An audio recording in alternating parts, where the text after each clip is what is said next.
¿Qué tal? Muy buenas tardes, qué gusto saludarlos. Soy Carlos Jiménez y les doy la bienvenida a la emisión número 90 de Biosfera Podcast, un programa especializado en periodismo ambiental y divulgación de la ciencia desde la ciudad de Tuxtla Gutiérrez, Chiapas, para todo el mundo. El día de hoy tenemos una emisión, un programa muy especial.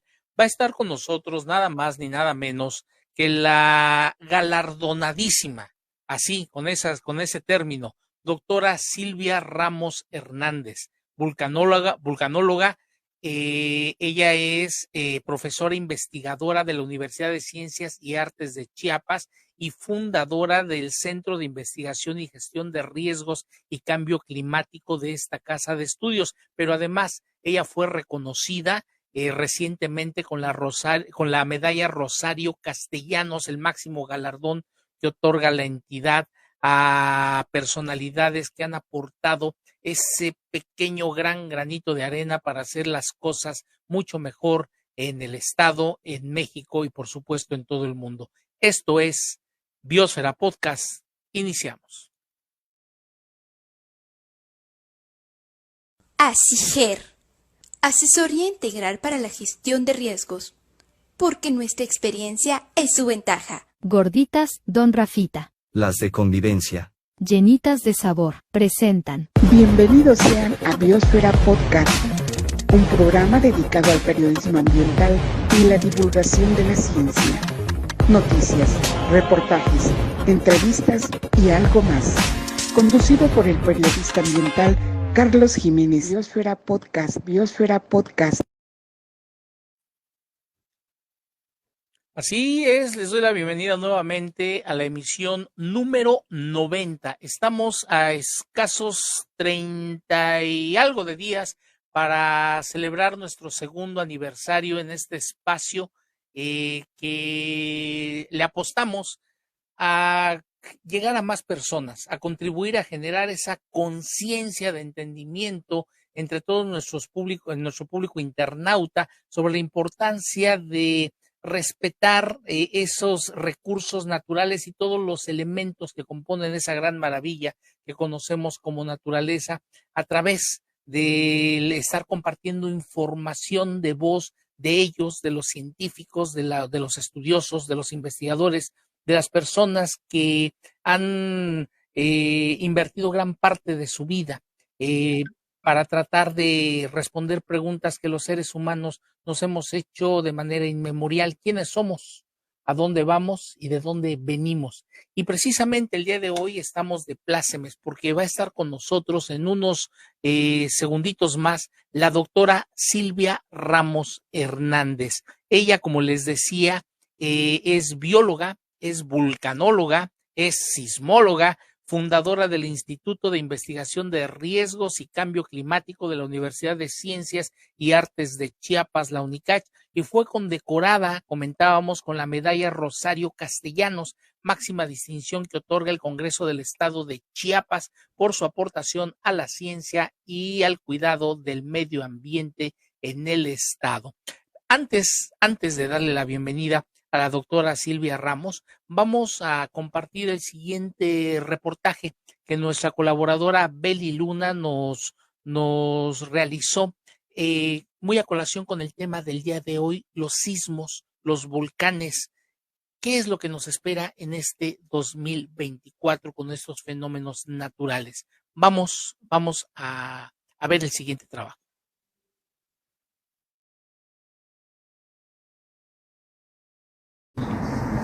Hola amigos de Biosfera Podcast, soy Beli y el día de hoy les voy a hablar sobre los sismos. Corre video. Se denomina sismo, temblor, terremoto o movimiento telúrico a las sacudidas violentas, repentinas y pasajeras de la superficie de la Tierra, producidas por la liberación de energía acumulada en el subsuelo, en forma de ondas sísmicas que viajan hacia el exterior. Se trata de movimientos regulares, repentinos de la corteza terrestre que se producen como consecuencia de diversos fenómenos geológicos naturales. Dependiendo de su intensidad, Los sismos pueden ser casi imperceptibles o traer consigo gigantescos desastres, no solo por su impacto directo sobre la vida en la superficie terrestre, sino porque pueden acarrear otros fenómenos destructivos como tsunamis, erupciones volcánicas o resquebrajamientos terrestres. Los sismos se producen cuando por algún fenómeno subterráneo se acumula energía en el subsuelo terrestre debido al conjunto de fuerzas que allí tienen lugar, entre los que figuran la gravedad, la presión, las altas temperaturas de la materia y la resistencia de materiales compactadas con el pasar de los milenios. Dicha energía deberá ser liberada a través de ondas que sacuden la materia. Lo hará de acuerdo a la física de los elementos del subsuelo, desplazándose en todas las direcciones y que conforme avanzan hacia la superficie terrestre aumentan de intensidad al dar con materiales más blandos. Para Biosfera Podcast, Beli. Para entender un poco acerca de estos fenómenos naturales, como son los movimientos telúricos, conocidos como sismos y o terremotos. Y sin mayor preámbulo, yo quiero darle la bienvenida a mi queridísima, mi muy estimada amiga, la doctora Silvia Ramos Hernández. Estimada Silvia, qué gusto saludarte. Gracias por haber aceptado la invitación a participar en la edición número 90 de Biosfera Podcast. Pues muchísimas gracias, Carlos. Al contrario, la verdad es que para mí es un muy grato encuentro contigo y pues felicitarte por esta serie de podcast, porque fíjate que se necesita muchísimo este tipo de periodismo ambiental.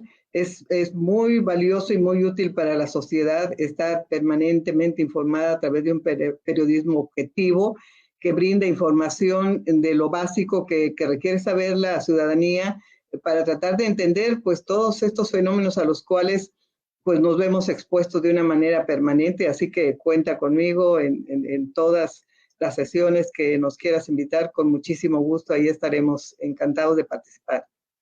Por supuesto que sí, doctora Silvia, yo te agradezco. Ya tenía un ratito que habíamos hecho una pausa por diversas circunstancias, no habíamos podido coincidir. Me entero que te galardonan con esta presea muy bien merecida. ¿Cuándo fue esto, la medalla Rosario Castellanos, doctora?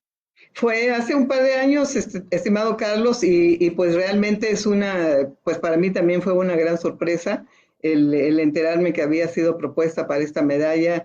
Y mira, pues realmente es grato, ¿no? Por supuesto que uno no vive para buscar los merecimientos, pero pues como bien lo habías anotado, este hecho de haber trabajado tantos años para poner en marcha la primera red sísmica del estado, la red de los dos volcanes Chichón y Tacaná, en un esfuerzo pues de muchos años de trabajo y que junto con el Servicio Sismológico Nacional y el CENAPRED de México, pues finalmente logramos, y es una realidad en el estado, uno de los pocos estados en el país que tienen redes sísmicas de vigilancia.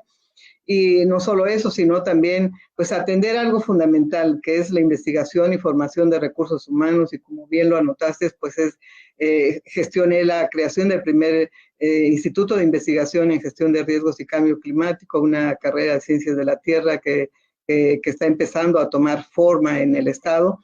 Y ahora ya hay una maestría en gestión de riesgos y cambio climático, y pues esto es súper necesario, tal como lo has anotado, pues en el mismo título que asignaste a este podcast de lo que nos espera en el 2024, pues hay muchas incertidumbres, ¿no? Y claramente pues la sociedad se preguntará y la pregunta ¿qué nos espera, ¿no? En materia de la actividad sísmica y volcánica. Bueno, pues primero que hay que saber es que ya hay en el estado de Chiapas pues institución, una universidad prestigiada como es la UNICACH, que está pues preparando esta línea de trabajo y grupos también investigando en este sentido. Entonces, pues este reconocimiento, pues que lo agradezco mucho a las personas que me animaron a la postulación, pues es un reconocimiento a lo que ya hemos trabajado en el estado de Chiapas y que, bueno, pues viene muy a cuenta con este tema que hoy nos has invitado a platicar con muchísimo gusto.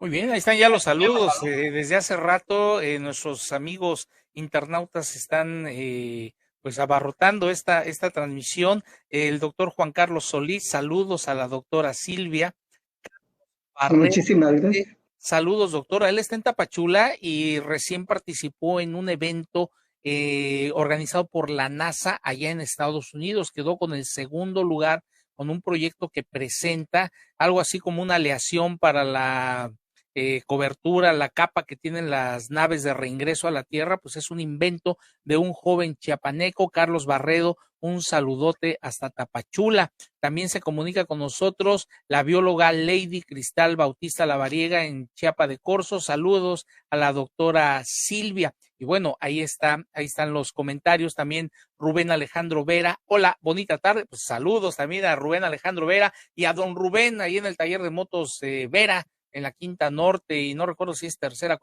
cuarta Oriente, pero saludotes a don Rubén, un muy apreciado amigo. Así están las cosas, estimada Silvia, y vamos a entrar en materia. Me puse a investigar un poquito las definiciones básicas de lo que deberíamos entender como un sismo, y pues yo no soy quien para enseñar, pero vamos a tratar de compartir un poquito esta información que se encuentra al alcance de todos a través de la internet. Y la definición dice que un sismo es un sismo o temblor o terremoto o movimiento telúrico, son sacudidas violentas, repentinas y pasajeras de la superficie de la Tierra, producidas por la liberación de energía acumulada en el subsuelo en forma de ondas sísmicas que viajan hacia el exterior, es decir, se trata de movimientos regulares y repentinos de la corteza terrestre que se producen como consecuencia de diversos fenómenos geológicos naturales. Yo hasta aquí llego con esta definición porque pues tenemos a toda una experta que está con nosotros el día de hoy. Y entonces, cuando yo escucho que porque se libera energía acumulada, ¿qué es lo que yo debo de entender? ¿Hay algo así como un generador? ¿Hay una bomba? ¿Qué es lo que significa, Silvia? Bueno, justo lo primero que tendríamos que entender, Carlos, y para los amigos que nos escuchan y para la sociedad en general, es que en la evolución de la Tierra, pues tenemos más de 4.500 millones de años en que la Tierra ha desarrollado enormes y múltiples procesos geológicos que han originado hasta actualmente el día de hoy la conformación tal como la conocemos, pero antes no era pues igual el planeta Tierra como lo conocemos. Estaba dividido en grandes supercontinentes denominados el famoso Pangea, por ejemplo, y a través de toda esa evolución de la Tierra ha ido separándose en diferentes continentes, dando conformación hasta actualmente lo que hoy conocemos como continentes y las diferentes placas tectónicas que lo componen o lo distinguen. Y estas 12 a 14 placas en las que está dividido el planeta en general, pues da cuenta de esta evolución y por supuesto de esa separación y ese movimiento continuo que tienen las diferentes estructuras de la Tierra, y que si nosotros nos imagináramos cómo es la Tierra, nos daríamos cuenta que literalmente es como la estructura de un cascarón, ¿no? Estamos sobre el interior de procesos internos de gran profundidad, de grandes dimensiones, y lo que es solamente la superficie de la Tierra, que en la parte continental estaremos hablando de unos 20 a 40 kilómetros de espesor, en tanto que la corteza oceánica estamos hablando de unos 10 kilómetros de profundidad. Pues estamos viendo que comparado con los 4.000, más o menos lo que es el manto superior, que lo que compone, estamos hablando de casi cerca de 2.900 kilómetros, pero el núcleo interno y externo, estamos hablando ya de profundidades de cerca de 6.000 kilómetros de profundidad, un poco más, 6.300 kilómetros de profundidad. Entonces estamos viendo superficies extremadamente grandes comparadas con lo que vivimos en el planeta, y por supuesto la mayor parte de lo que es corteza de todo el planeta pues es corteza oceánica, y una tercia de esta corteza oceánica, pues es toda la parte continental o terrestre como la vivimos, y ahí vivimos pues todos los miles de millones de personas en el planeta.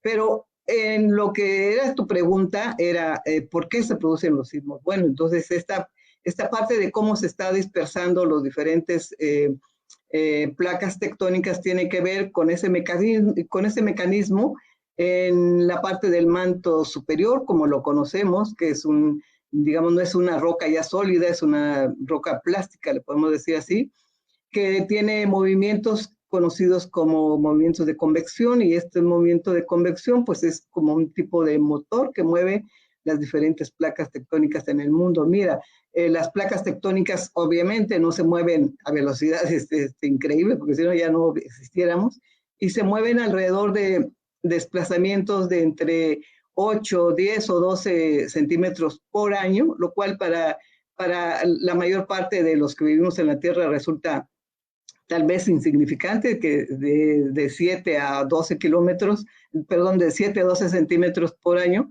se estén desplazando continentes y las placas tectónicas. Entonces hablamos de muchos esfuerzos que se dan entre estas placas, hay rozamientos, hay fricciones y hay tensiones que se van acumulando en diferentes partes. Por ejemplo, para nuestro país, para México, y mucho de lo que es pues toda la parte del Atlántico, tanto de la parte oriental como occidental, pues conocemos lo que es el cinturón de fuego o también llamado cinturón circumpacífico, donde está la mayor parte de la actividad sísmica en el mundo y la actividad volcánica, por supuesto. Entonces aquí hay esfuerzos muy importantes de subducción, que quiere decir también el hundimiento de las placas oceánicas bajo la parte continental o bajo la parte del continente, de la parte terrestre. Y entonces aquí es donde están esos esfuerzos enormes de subducción y la generación de tensiones, que quiere decir que se acumula en algún momento. Este movimiento queda no literalmente detenido, pero sí reteniendo ese esfuerzo y generando tensiones que se van a liberar en uno o cientos de pequeños temblores, pero también si la generación de esa tensión está acumulada por varios miles, quizás hasta millones de años, se puede liberar en terremotos fuertes como los que hemos vivido aquí en Chiapas en el 2017 o los que están generándose en otros lados del mundo. Entonces, pues este fenómeno, Carlos, no es un fenómeno, como decía al principio, nuevo, es algo que se ha generado por siempre y a lo largo de la vida del hombre sobre la Tierra, pues ha convivido y actualmente convivimos con ese fenómeno, poco comprendido, poco entendido, Carlos, porque cada vez que ocurre un fenómeno nuevo, pues como el que nos despertamos este año, el año nuevo, con un terremoto, pues con ocurrido en Japón, y pues nos damos cuenta que no estamos libres de ello, ¿no? Que siguen ocurriendo y no es porque sea una fatalidad ni un año nuevo con malas noticias, ¿no? ASIGER, Asesoría Integral para la Gestión de Riesgos. Sino simplemente que pues estos movimientos, estas tensiones, esta liberación de energía es permanente, y por eso cada año pues tenemos no solamente cientos, sino miles de estos eventos en todo el mundo. Por decirte, este año, pues ya Chiapas lleva 111 sismos al día de hoy, nos hemos sentido, por fortuna, porque la mayor parte de ellos transcurren entre magnitudes de 3.5, 4, cuando mucho, y pasan desapercibidos, ¿no? Y además ocurren a profundidades en que no lo sentimos, pero bueno, estos siguen ocurriendo, y el año pasado Chiapas tuvo un historial de más o menos 3.400 sismos al año, y en el país se registraron más de 24.000 sismos. Entonces, pues no es que sea un fenómeno estático, es un fenómeno que está ocurriendo, y de ahí la importancia, Carlos, de tomar conciencia de ello, pues no con un fin fatalista, sino porque justamente la gestión de un riesgo, pues implica primero reconocer dónde vivo, a qué tipo de riesgos me enfrento, y por tanto a prepararme para ellos. La preparación, como todos sabemos, es este reconocimiento y por otro lado las medidas que puedo o debo tener para enfrentar lo más adecuadamente este fenómeno. Y sobre todo, Carlos, porque como comentamos, pues es un fenómeno imprevisible que ocurre cuando menos lo esperamos y que pues siempre uno espera que sus consecuencias no sean graves, pero pues también puede ocurrir, ¿no? Muy bien. Los apuntes puntuales de la doctora Silvia Ramos Hernández. Queremos ofrecer una sentida disculpa porque tuvimos un periodo de fallas en la transmisión.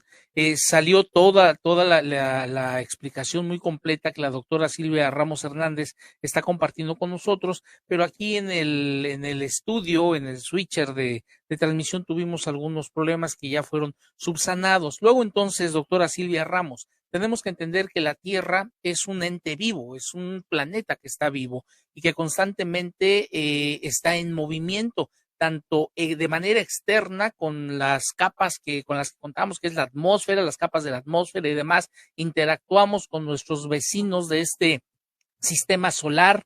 Somos en el planeta pues también susceptibles de lo que nuestra gran estrella nos envía día a día de manera constante, radiaciones, partículas y demás, y de alguna manera esto influye en la dinámica de los movimientos, la dinámica del clima y todo lo demás.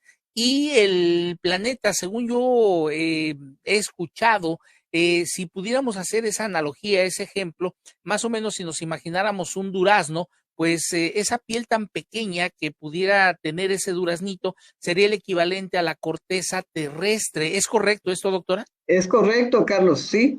Realmente la vida sobre el planeta en esta forma explicada es así de vulnerable, ¿no? En realidad, esa parte de 10 kilómetros en la parte oceánica, y en la parte terrestre, en la parte continental, digamos, entre 20 a 40, 50, o a lo mejor hasta 70 kilómetros de espesor en algunas partes, pues es muy poco, ¿no? Comparado con, por ejemplo, el manto interno de la Tierra de unos casi 3,000 kilómetros de profundidad. No somos nada, ¿no? Vivimos literalmente flotando sobre una inmensa capa no rocosa, sino media fluida, que es toda esta parte del manto que genera lo que conocemos como corrientes de convección, que son, digamos, el motor que viene moviendo las placas tectónicas sobre la parte continental del planeta Tierra.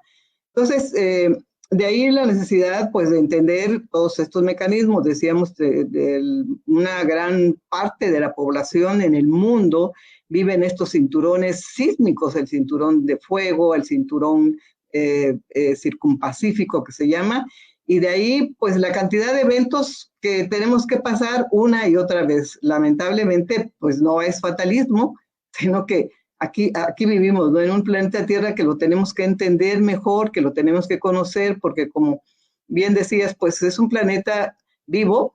Digamos, el que esté vivo se manifiesta en esta cantidad de fenómenos que ocurren y que ahí sí son derivados del mecanismo físico interno de la Tierra.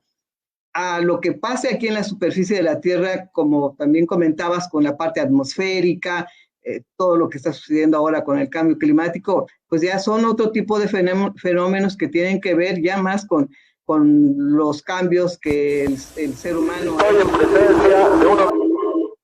Entonces, sí, estos son cuestiones distintas, pero esta parte que decíamos, lo que ocurre en el interior de la Tierra, pues está precedido por una cantidad de eventos que han ocurrido antes y que siguen ocurriendo y pues seguirán también presentándose. Nuestro planeta constantemente nos está llamando, nos está haciendo escuchar su voz. Recientemente, recién inicia el año, hace unos días, Japón, el territorio japonés fue sacudido por uno de los sismos más poderosos que los han registrado. Al momento van casi 200 víctimas mortales y Japón es uno de los países que cuentan con una tecnología antisísmica. Por ahí hablábamos que hasta han utilizado tecnología de punta como nanorobots para mitigar las vibraciones en las estructuras que tienen algunos de los edificios y demás. Sin embargo, tal pareciera, y es una apreciación muy personal, que la actividad sísmica pudiera estarse incrementando de manera sostenida en los últimos 20 años, doctora Silvia. Bueno, hay muchas personas que sostienen que la actividad sísmica está aumentando en el mundo. Yo prefiero decir que la mayor parte de la información que se dispone hoy está precedida por una cantidad enorme de esfuerzos que están haciendo ya todos los países, no digamos los países de primer mundo, como es incluso mismo Japón, Estados Unidos, China, la India, otros que van a la vanguardia en tecnología y que disponen hoy de redes pues muy sólidas, instrumentando sus regiones sísmicas, haciendo mediciones, teniendo una base de datos impresionante que pues dan cuenta de cada vez más de los estudios acerca de la vulnerabilidad de esto en los territorios, ¿no? México también va muy bien, por supuesto.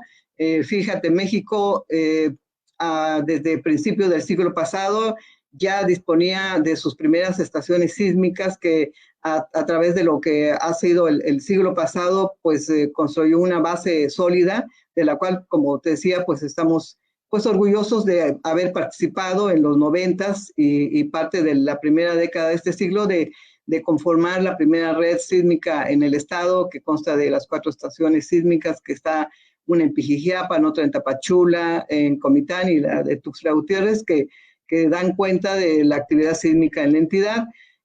Pero México también tiene una red ya sísmica avanzando en Oaxaca, por supuesto Guerrero, que es una zona también de alto riesgo sísmico, recordando que Chiapas, Guerrero y Oaxaca pues somos las entidades que disipan más energía sísmica en el país. Aproximadamente el 60-70% de sismos ocurren en nuestras regiones. Entonces, pues esta parte de lo que decíamos de las placas tectónicas, pues es la que ocupa la atención pues tratando de explicar toda esa parte de lo que está ocurriendo con la sismicidad, principalmente ya refiriéndonos a México, pero en el mundo, pues en todos lados hay cada vez más esfuerzos para medir la sismicidad. Sin embargo, Carlos, no hay que olvidar que a pesar, fíjate, lo decías, Japón es uno de los países más avanzados y de hecho ellos son los que inician en el mundo con todos los esfuerzos para tener estos sistemas de alertamiento, todas las redes sísmicas, tanto en materia volcánica como sísmica, pues se reconoce que ellos son los que han avanzado más en el mundo en esa parte y también en la parte que tiene que ver con los sistemas preventivos. Sin embargo, la ciencia con los avances que hay, pues no se puede predecir todavía dónde, cuándo y de qué magnitud van a ocurrir los futuros sismos.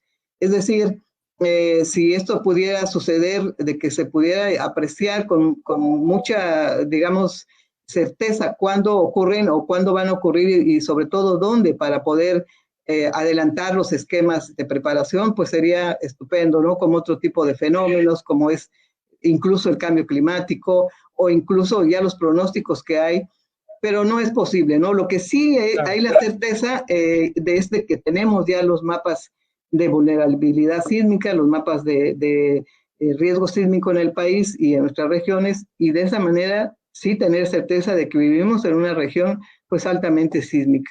Muy bien. Vamos a recordar, Silvia, uno de los eventos más caóticos que nos ha tocado vivir a nosotros en la Ciudad de México. Recordemos aquel sismo del 19 de septiembre de 1985.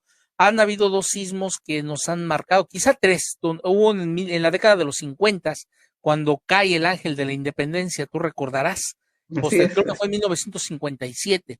Posteriormente, en 1985 y más recientemente en 2017, precisamente un 19 de septiembre, pero fue por ahí del mediodía quizá, más o menos. Vamos a recordar estas estas escenas, estos momentos a través de estos pequeños videos, si tú me lo permites. Adelante. Está temblando un poquitito. No se asusten, vamos a quedarnos. Les doy la hora. 7 de la mañana, Chihuahua. 7 de la mañana, 19 minutos 42 segundos, tiempo del centro de México. Sigue temblando un poquitito, pero pues vamos a tomarlo con una gran tranquilidad. Vamos a esperar un segundo para poder hablar.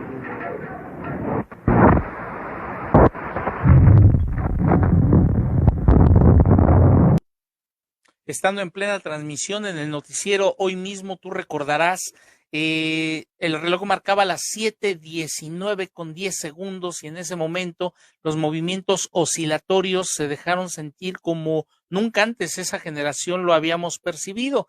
En algo muy personal, una anécdota, pues yo estaba saliendo de bañarme, entraba a la segunda hora en la preparatoria. Entonces mi casa de interés social allá por la colonia San Juan de Aragón, en la zona norte-oriente de la Ciudad de México, antes Distrito Federal, pues parecía, yo me imaginaba que era algo así como un pingüino marinela, a las 2 de la tarde totalmente aguado, en una caja de zapatos que la movían así, de una cosa impresionante. Empezamos a escuchar el crujir de las piedras, la caída de bardas, caída de casas, y con las consecuentes víctimas, tanto heridos como muertos. Te voy a compartir otro video, dura un poquito más, precisamente recordando lo que han sido estos movimientos telúricos. Estoy en presencia de uno de los más grandes desastres que he visto en la historia de la Ciudad de México desde que nací en ella. Estoy enfrente de mi casa de trabajo, donde he pasado a lo largo de mi vida más horas que en mi propia casa, y está totalmente destruida. Solo espero que mis compañeros de trabajo, mis amigos, mis hermanos de labor estén todos bien. Jacobo Zabludovsky, con su celular de aquel entonces, era una tecnología muy novedosa, no existía la internet, no existían las redes sociales, solamente nos informábamos a través de lo que hoy llamamos medios convencionales, que era la televisión, la radio y la prensa escrita. Y entonces la radio se convirtió en el medio de información de todo mundo. Queríamos saber qué había pasado, cómo estaban nuestros familiares, nuestros amigos, y de repente la información empezó a llegar, pero de una manera como una cascada. Se cayó el edificio del Hospital General, se cayó la torre de teléfono, se cayó, y empezamos a escuchar y a ver, y el caos se apoderó. Afortunadamente surgió ese lado que a veces reprimimos los seres humanos, que es la solidaridad con el prójimo, y nos dejó muchas lecciones que lamentablemente fueron diluyéndose al pasar de los años, y varias décadas después, en 2017, el estado de Chiapas es sacudido poquito más después de las 23 horas. No recuerdo la fecha exacta, Silvia, pero fue un sismo, tú sabes la intensidad, arriba de 8. 8.2. 8.2. 8.2. ¿Por qué medimos los sismos con estas cifras, Silvia? Bueno, mira, los sismos se miden en dos esferas. Una es lo que son la magnitud, que mide justamente la energía liberada en ese momento y hasta que termine el sismo, ¿no? Este tipo de movimientos son obviamente registrados en estos sismómetros, que ahora son sismómetros muy potentes, como los sismómetros de banda ancha, que se llaman, y que miden pues toda el momento sísmico, ¿sí? Y por eso se llaman esas mediciones magnitud de momento. Y en tanto hay otra fuente también de medición, que es lo que se llama intensidad, y mide justamente la intensidad y el daño que se genera en las estructuras y cómo lo percibe o lo siente la población. Entonces, es diferente, por ejemplo, un sismo, como es sentido en donde está el epicentro propiamente, donde se genera el evento en profundidad y en superficie a los eventos que están, o las personas que viven lejos de esta zona digamos, del efecto sísmico. Entonces, para efectos de cuantificar la magnitud de ese sismo, el daño que provoca, pues es esto que se registra en los equipos, en los aparatos, y que actualmente, pues rápidamente son registrados y enviados a una central o en un área donde son prontamente analizados por software potentes y que te dan rápidamente, en menos de unos 10 minutos, pues ya el dato, por lo menos preliminar del sismo. Y en tanto, la intensidad pues es medida por un mecanismo de la escala de Mercalli que va del 1 al 9 y que mide específicamente o da cuenta de cómo lo sintió la población y los daños sobre todo. Entonces, en intensidades como en la escala de Mercalli, como el sismo que fue generado aquí en Chiapas en 2017, pues los daños fueron en una escala de 9, ¿no? 9, casi 10, donde es destrucción. Igualmente para el estado de nuestros hermanos de Oaxaca. Entonces, pues estos son actualmente las formas en que se miden los sismos, y evidentemente entre más cercano está uno de la fuente de esto, pues van a ser digamos, más intensos sus efectos. Pero aparte hay otras variables, Carlos. Por ejemplo, no es lo mismo un sismo que tenga un foco o un origen casi superficial. Estaríamos hablando como lo que sucedió muy recientemente en Japón, que el foco, la profundidad fue de 10 kilómetros de profundidad, o sea, muy cercano a la superficie. Mientras más cercano es más intenso. Claro, porque la intensidad y las ondas sísmicas llegan muy bruscamente hacia la superficie y por supuesto que va directamente sobre las estructuras de edificios, casas. Y la otra variable es el tipo de terreno. Es decir, si tenemos un terreno blando, como es los terrenos de la mayor parte de la superficie, por ejemplo, hablando de la Ciudad de México, que pues todos sabemos que es una ciudad construida en antiguos lechos desecados de una gran laguna que fuera la laguna de Tenochtitlan, y contrariamente, en las partes del derredor de lo que fue esa gran área, que ahora es centro de la ciudad más poblada del país, pues sí hay áreas rocosas como las ciudades, las poblaciones o alcaldías donde están las lavas volcánicas sólidas, rocosas, y que mantienen pues estructuras también de edificios. Entonces, el movimiento es diferente. Y por supuesto, la otra tercera variable es el estado de nuestras edificaciones, que pues cómo construimos, pues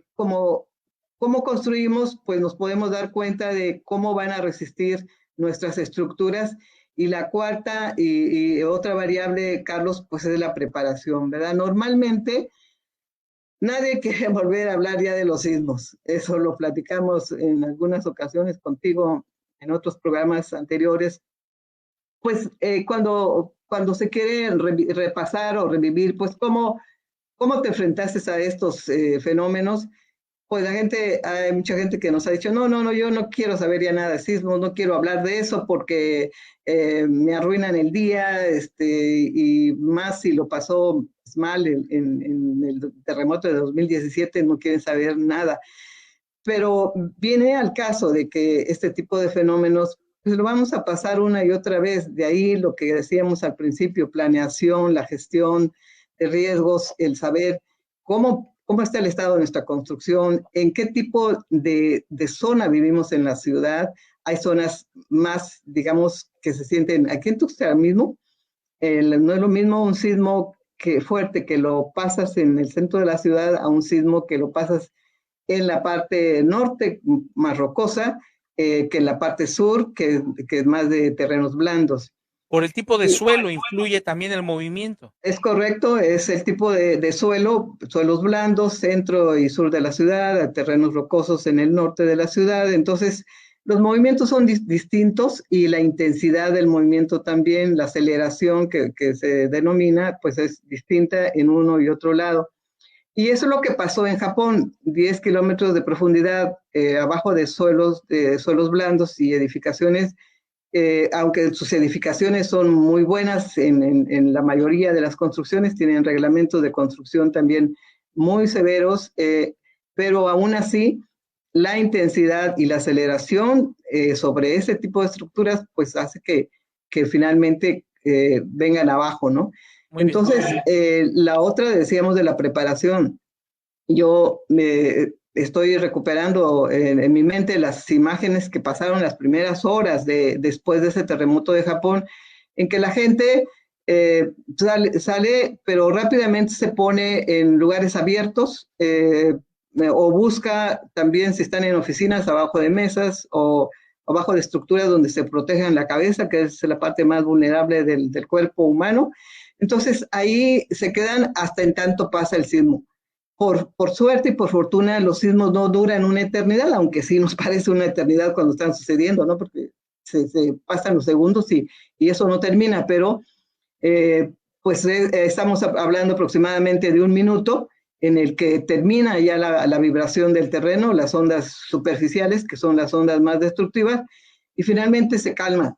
Ya una vez calmado todo o terminado, entonces sí, evacuar la zona, salir y ponerse en sitios abiertos, porque pues también es una realidad que sismos tan fuertes generan lo que conocemos como réplicas y que vienen pues todavía después de esa ruptura, de ese fallamiento en profundidad, pues todavía se siguen acomodando esas superficies y siguen habiendo todavía réplicas como las que hubo todavía. Creo que el día de ayer hubo otro más de magnitud de 6.0 en Japón. Sí, exactamente. Entonces, estamos hablando, igualmente pasó aquí en Chiapas, ¿no? En el terremoto del 2017. Cientos de réplicas, muchas de ellas ya no figuraron afortunadamente con daños, pero por lo menos hubieron sí dos, uno de magnitud 7 y otro de magnitud 6. Entonces, tomar conciencia sobre eso, Carlos, es muy importante. Muy bien. Veíamos en esas imágenes, decía, de Japón, gente que no corre despavorida, sino busca un refugio hasta en tanto, pues, y ahora con los medios que tenemos al alcance, los celulares, pues se pondrán en contacto con sus seres queridos y se pondrán en contacto y podrán hacer una revisión de los protocolos que anteriormente prepararon, decir, bueno, nos vemos en tal lado, o no pasó nada, o tranquilos, y buscar pues esa forma de salir, digamos, lo más pronto posible de esa situación. Lamentablemente, pues sí, como has dado cuenta, pues han habido pues muchos decesos, pues es un sismo muy fuerte, generado en esa parte, en esa península que se llama Noto, ahí en Japón, y pues es un país, como decíamos, muy propenso a la actividad sísmica por estar en esta zona también del cinturón circumpacífico. Claro. Pero nuestro país, Carlos, también expone una superficie muy grande a este riesgo. Estamos hablando de que toda la extensión del Pacífico, estamos hablando de unos 7,800 kilómetros desde el norte hasta el sur. Y como decíamos, la mayor parte del riesgo sísmico lo tenemos frente a nuestras costas, Oaxaca, Chiapas, Guerrero, Colima, Nayarit, Michoacán. Entonces, no estamos exentos de estos riesgos. Claro. Y nuestra vulnerabilidad la vamos a reducir con preparación. Decías cuando pusiste esto del 85, impresionante las imágenes, pero en ese momento México no disponía del instrumento de la protección civil. Justamente nace a raíz de dos fenómenos impresionantes que ocurrieron en el país, en el sismo de 85 y la erupción del volcán Chichón en 1982. Dos sucesos que marcaron en el siglo pasado la vida de nuestro país, de la necesidad de preparación. Y después de que viene ya generación de este instrumento de la preparación de la protección civil, la Ley General de Protección Civil. También vendrían años después, fíjate, justo con una donación del gobierno japonés, la creación del Centro Nacional de Prevención de Desastres en la Ciudad de México. Entonces estamos hablando de procesos que ocurrieron en el país para ir fortaleciendo poco a poco, pues no solamente las capacidades de preparación, sino también la formación de recursos humanos, la generación de la ciencia, la tecnología, y todo esto en aras de irnos preparando hacia una mejor respuesta de la población hacia estos fenómenos. Por supuesto, también de las instituciones, ¿verdad? Porque son los que guían pues todos estos pasos hacia la preparación. Muy bien. Doctora Silvia, tenemos mensajes, preguntas de nuestro público espectador. Jordaín Alvarado Roblero, el maestro Jordaín Alvarado Roblero, espectacular.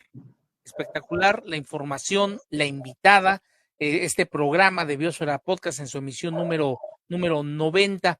También comentábamos el doctor Juan Carlos Solís de la UNACH, si no estoy mal informado. Saludos a la doctora Silvia, también Carlos Barredo, comentábamos. Saludos a la doctora Lady Cristal Bautista Lavariega, saludos a la doctora Silvia Ramos. Y pregunta Luisa Hernández, ¿por qué cuando hay una erupción de un volcán se ven rayos?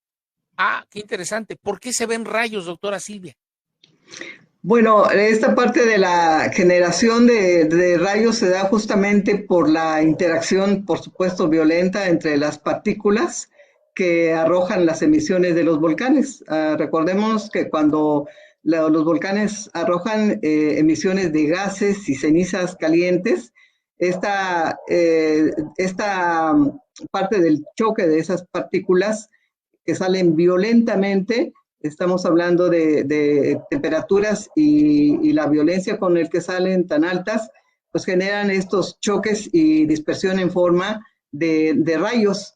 Y pues en general los rayos también de esa manera se generan, ¿no? Por las altas condiciones de temperatura, humedad y digamos en un contacto que entran tan bruscamente con las temperaturas de la atmósfera. Estamos hablando que estos materiales salen a temperaturas de 600 grados centígrados, 500, 400 grados centígrados, mientras la atmósfera la tenemos a temperaturas de 24, 28 grados centígrados. Entonces, son estas condiciones físicas que crean la formación de estas espectaculares descargas eléctricas. Muy bien. El doctor Froilán Esquín Cacano, maestro desde la Ciudad de México, supongo. Abrazos y feliz año a ambos, a ambis, dice, referente Silvia, y tener siempre el gusto de compartir. Feliz año a ambos, referente Silvia, y tener siempre el gusto de compartir. Ahí está el comentario del doctor Froilán Esquín Cacano. Y el maestro Jordaín Alvarado Roblero dice: saludos cordiales a todo el auditorio y a la invitada especial del día de hoy, una gran científica y catedrática. Abrazo fuerte, máster Carlos Biosgues. Muchas gracias. Doctora Silvia Ramos, ya hablamos en esta primera parte de esta emisión de Biosfera Podcast acerca de los sismos, su significado, las causas y las consecuencias no muy gratas para el género humano. Pero hablemos también de los volcanes, que están íntimamente ligados a estos movimientos telúricos y que son una manifestación natural, las erupciones volcánicas y todo lo que conlleva de este planeta que está vivo. Yo quiero compartir contigo un extracto, un par de videos, extracto de un foro internacional que se realizó en el mes de diciembre, para ser más exactos, el día 3 de diciembre a través de la internet. Fue un foro que duró algo así como 7 horas y media, organizado por un grupo de científicos voluntarios que se congregaron en una organización que denominan Sociedad Creativa. Y ahí dan a conocer ellos los resultados de sus análisis, de sus estudios durante más de 10 años referente a la actividad volcánica que se ha registrado en el planeta Tierra. Te voy a compartir los videos y posteriormente quisiera tu opinión científica ante esto. Correcto. Y última prueba de que el magma está subiendo es el propio magma que alcanza la superficie de la Tierra. Actualmente en todo el mundo el número de erupciones volcánicas está aumentando y la reactivación de volcanes inactivos desde hace mucho tiempo es cada vez más frecuente. Además, se registran diversas anomalías en las erupciones, en partículas, el rápido ascenso y la erupción de lavas excepcionalmente fluidas. Sabes, cuando hablamos de lava fluida, puede que no todos nuestros espectadores entiendan qué es lo que hace única a la lava fluida, o en qué se diferencia de la lava estándar, y por qué su aspecto ha alarmado a tantos científicos. ¿Podrías explicarlo con más detalle? Por supuesto. Por ejemplo, el volcán Cumbre Vieja en las Islas Canarias solía entrar en erupción con este tipo de lava. Y en 2021 comenzó a entrar en erupción con este tipo de lava. Ese magma normalmente líquido y caliente funde mucho más rápido la corteza terrestre, como está ocurriendo ahora mismo en Islandia, en la ciudad de Grindavik. Cada vez hay más casos de este rápido ascenso del magma en todo el mundo. Y como las explosiones por cavitación también son cada vez mucho más frecuentes, el magma se calienta, aumenta de volumen, hierve y muy pronto veremos volcanes activarse por todo el planeta. Y no olvidemos que en el planeta Tierra tenemos 25 supervolcanes y muchos de ellos ya han empezado a mostrar signos alarmantes de actividad. Por ejemplo, Yellowstone, del que ya hemos hablado antes, o Campi Flegrei, los llamados campos flegreos en Italia. Y a partir de ahora, solo irá peor.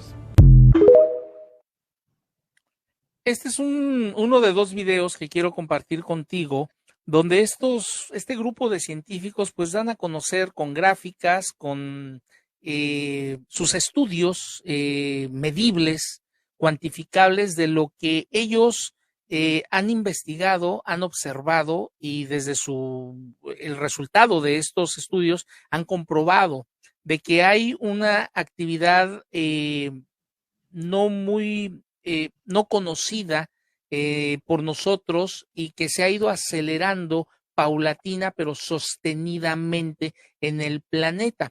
Te voy a poner el segundo video porque surge un nombre de un lugar que no ha sido del todo investigado a profundidad precisamente por la profundidad que tiene en el océano, en los océanos, que es la fosa de las Marianas. Te lo voy a poner y comentamos. Mariana se rompe. Entonces, debido al impacto hidráulico, vamos a perder oxígeno, vamos a perder agua en nuestro planeta y como consecuencia no habrá zonas verdes, es decir, no habrá territorios aptos para la vida. El desarrollo posterior de estos fenómenos conduce al agrietamiento interno de la corteza terrestre. En algunos lugares se producirán microfracturas en la corteza, lo que aumentará la actividad magmática y seguirá aumentando aún más hasta provocar una ruptura a gran escala en la parte más delgada de la corteza, que se encuentra en el océano. Esto es inevitable. Hay un 99.9% de probabilidades de que esta ruptura se produzca en la zona de la fosa de las Marianas. Aquí es donde se registran los terremotos de foco profundo y donde la corteza terrestre es más delgada, solo 5 kilómetros. Al principio, cuando una pequeña cantidad de agua se encuentre con el magma, este atravesará la corteza por primera vez, explotando violentamente. Cuando decimos microexplosiones, se producirá, queremos decir que de hecho, cada una de estas explosiones es equivalente a la explosión de decenas de bombas nucleares. Esto destruirá la fina capa de corteza bajo la fosa de las Marianas, pero lo peor ocurrirá después, y para entender lo que sucede a continuación les mostraremos un experimento.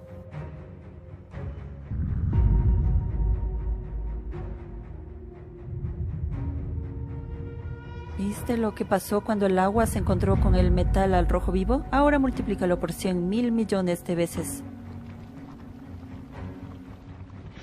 Un gigantesco volumen de magma de la pluma del magma rasgará la fosa de las Marianas en un instante y miles de millones de metros cúbicos de agua se encontrarán con miles de millones de metros cúbicos de magma. Debido a la súbita ruptura de las moléculas de agua oceánica, el oxígeno y el hidrógeno se liberarán bajo una tremenda presión en el fondo de la fosa de las Marianas. Se producirá una enorme explosión. Esta explosión será equivalente a miles de veces todo el arsenal de armas nucleares disponible en la Tierra. Bajo una presión extrema, el océano no solo hervirá, sino que explotará. Esto levantará una enorme columna de vapor mezclado con polvo.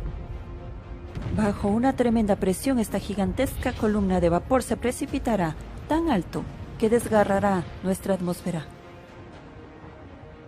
La atmósfera se enrollará como una manta y será arrastrada por el viento solar. Es decir, nuestra atmósfera será literalmente barrida junto con toda la cubierta de agua. También, al mismo tiempo, esta gigantesca explosión provocará un potente impacto hidráulico dirigido hacia el interior de nuestro planeta. Muy bien. El objetivo principal del proyecto integral de periodismo ambiental Biosfera 10 que tú conoces, Silvia, es contribuir a generar una conciencia de entendimiento en la población a través de los medios de comunicación sobre el funcionamiento de cada elemento que compone a esta gran maravilla que conocemos como naturaleza y la responsabilidad que tenemos nosotros, los humanos, un elemento más en este planeta para aprovechar de manera sustentable, de manera controlada y equilibrada los recursos que a manos llenas día a día nos da la naturaleza. No intentamos incurrir en dramatismos ni en profecías apocalípticas ni demás. La voz de los científicos, la voz del experto, la voz del investigador tiene cabida en este espacio.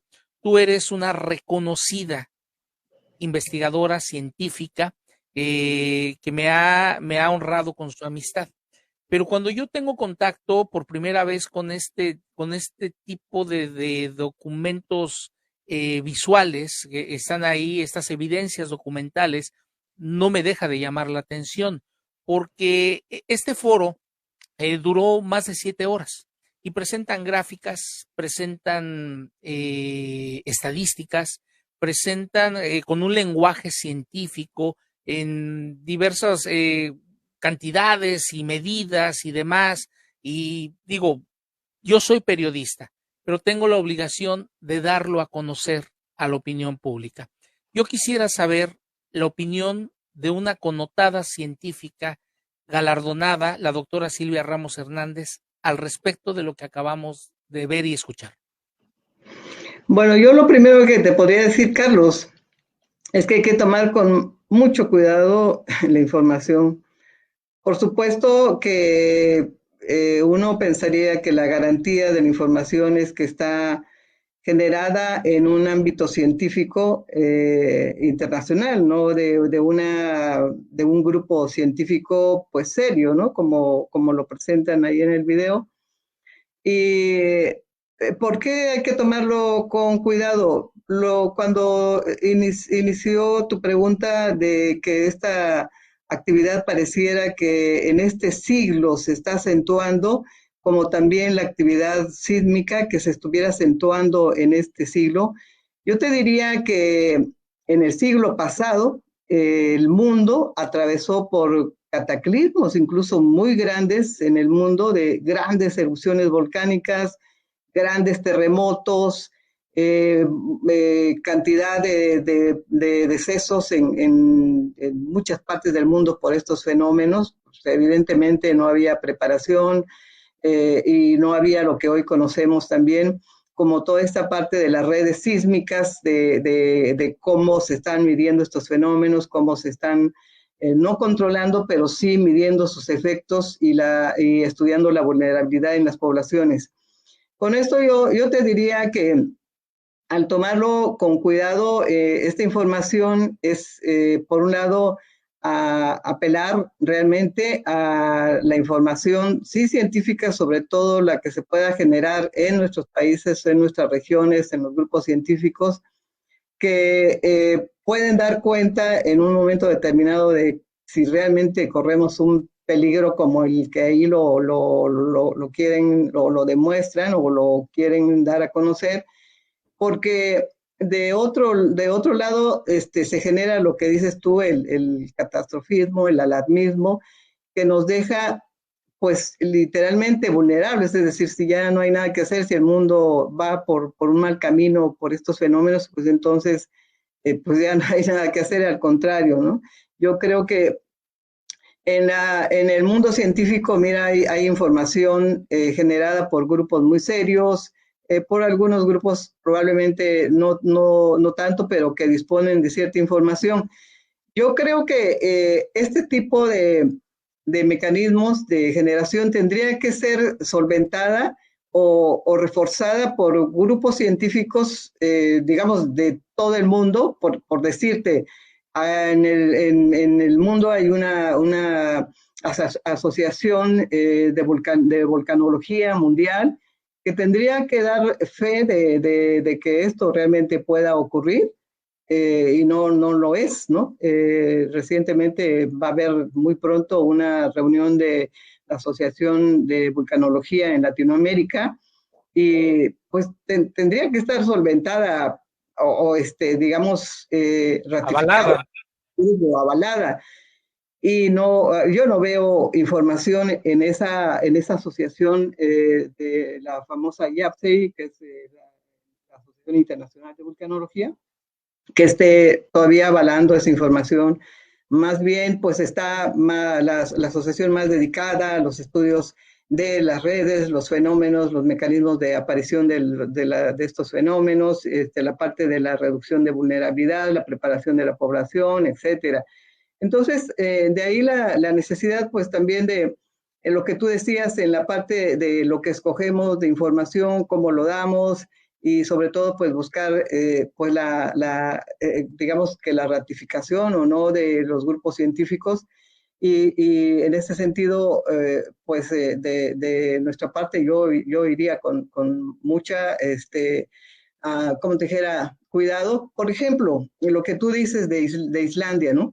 Esta generación de nuevo magma que está saliendo en una parte de Islandia, pues es natural, mira, porque Islandia es un gran territorio enorme que está sobre lo que se llama una dorsal oceánica. ¿Qué es una dorsal oceánica? Pues es una zona literalmente de apertura, digamos que es una zona que atraviesa todo el subsuelo de ese continente de Australia, y que pues es la que genera todo el intenso vulcanismo que tiene ese país, y ahora una erupción de tipo fisural, no es como comúnmente lo conocemos como la emisión en un cono volcánico, sino es fisura. Y estas fisuras pues generan esa emanación viscosa de lava, y es viscosa y rápida. ¿Por qué? Porque las lavas se clasifican de acuerdo al contenido de sílice. Entonces, si este tipo de lavas que son básicas corren muy fluidamente y después solidifican en forma de rocas muy sólidas, como las rocas basálticas, que es común en ese tipo de ambientes. Igualmente, en el caso de Islas Canarias, de este lugar de La Palma, donde se generó también, pues son islas que se han formado a raíz de puntos calientes que finalmente forman islas muy grandes, que es la conformación de toda esa zona de Canarias en España, enfrente de las costas de África.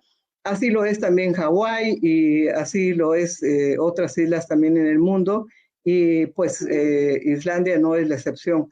Entonces, a mi parecer, también creo que hay que entender y un poco comprender todo este lenguaje de los volcanes, por qué se originan. Y mira, la actividad volcánica es la que ha construido literalmente el planeta.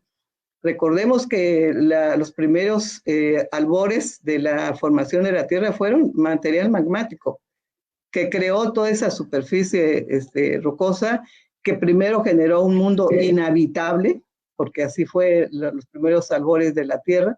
Posteriormente ya la generación de una atmósfera generadora de vida, los primeros organismos sobre los lagos o lagunas, después mares, etcétera, etcétera. Son 4.500 millones de cambios, de años de cambios, que han generado pues la conformación como lo conocemos actualmente, pero es el vulcanismo el generador de todo ello. Así que literalmente pues todos somos hijos de volcanes, ¿no? Hemos generado la vida a partir de ello, y todo el resto de la geología, tal como lo conocemos, incluso las rocas sedimentarias, la actividad marina y todo, es volcanismo. Abajo en el mar, pues hay volcanes también, en estas dorsales que se forman, pues generan en esa apertura magma, y han formado pues las grandes capas basálticas por debajo de la estructura marina. Entonces, no hay que tenerle temor a este tipo de información, más bien enterarse, comprender el lenguaje de los volcanes. ¿Y por qué razón? Porque, pues, por ejemplo, para México es un país pues con mucha generación de volcanes activos. En el eje neovolcánico, Chiapas, tenemos 2 activos importantes, pero también tenemos un arco volcánico que ya está pues extinto, pero da cuenta de que también en el pasado hubo otra clase de volcanismo en el estado. Lo es casi todo Centroamérica, Sudamérica, por supuesto, donde viven millones de gentes, vivimos millones de gentes cercanos a estos volcanes o encima de sus faldas de los volcanes.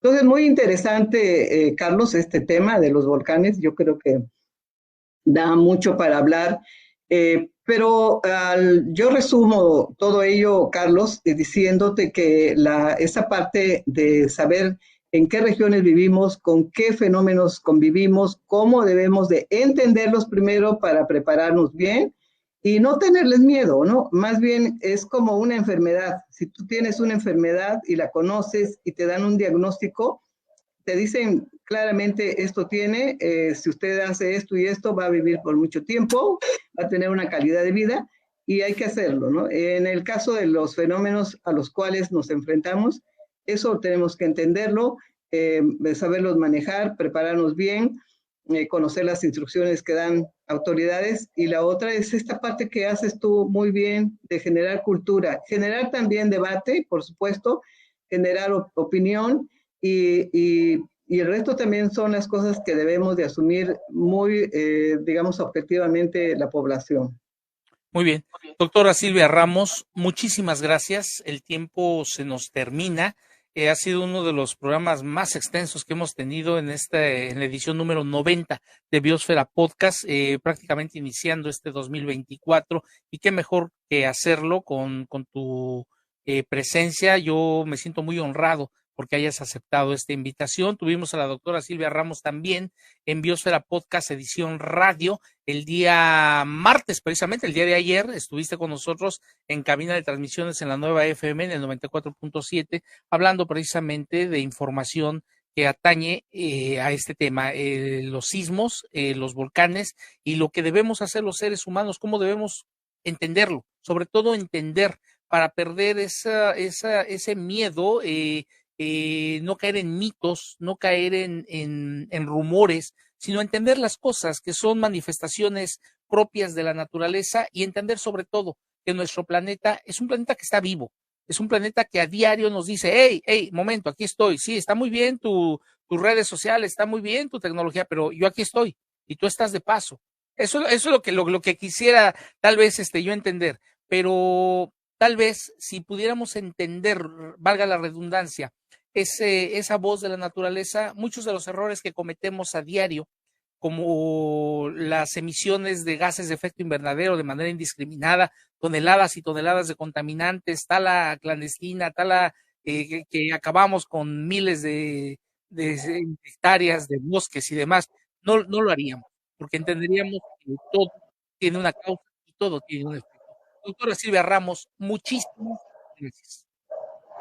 Al contrario, Carlos, cuenta conmigo para todos los programas que requieras hacer, estamos a tus órdenes como siempre. Y saludos a ti y a todo el auditorio y a todos los amigos que nos han enviado también sus amables comentarios y saludos. Muchas gracias. Un abrazo. Un abrazo, Carlos. Ha sido la doctora Silvia Ramos Hernández, sismóloga, vulcanóloga, profesora investigadora de la Universidad de Ciencias y Artes de Chiapas, galardonada recientemente con la medalla Rosario Castellanos, máxima distinción que otorga el Congreso del Estado de Chiapas por su aportación a la ciencia y al cuidado del medio ambiente en la entidad. Hemos llegado así al final de esta emisión muy especial de Biosfera Podcast. Yo los invito a que nos acompañen el próximo miércoles, como ya es una costumbre desde hace 2 años, ¿sí? 2 años, ya vamos a cumplir en unas cuantas semanas, cumplimos 2 años y no pasa otra cosa. Por aquí vamos a estar con temas que son de mucho interés y esperemos sean de mucha utilidad para todos ustedes. Decía el maestro Martin Luther King que hemos aprendido a volar como los pájaros, a nadar como los peces, pero no hemos aprendido el sencillo arte de vivir como hermanos. No me resta más que agradecer su compañía, su preferencia, sus comentarios. Déjenos un bonito comentario ahí en la casilla de comentarios. Dele like. Mañana lo estaremos subiendo a nuestro canal de YouTube. Ahí compártanlo con sus amistades. Es información que esperemos les sea de mucha utilidad y les permita en un momento dado acceder por medio de esa curiosidad que pretendemos generar, la duda. Oye, ¿y si es cierto esto? Y si tal vez, y a lo mejor platico, y a lo mejor investigo, y así se va formando el conocimiento a través de la información. Y antes de concluir, les dejo la siguiente reflexión de la tribu norteamericana de los indios Creek, que para mí, muy particular, humor ácido y negro que me cargo, pudiera ser un epitafio muy irónico de lo que ha sido el paso del ser humano en este planeta. La tribu norteamericana de los indios Creek, pues ya se extinguió y decía más o menos así: el día que el último árbol sea talado, el día que el último río se seque, el día que el último pez sea apresado, ese día quizá nos daremos cuenta que el dinero no se puede comer. Mi nombre es Carlos Jiménez. Hasta luego. Asijer.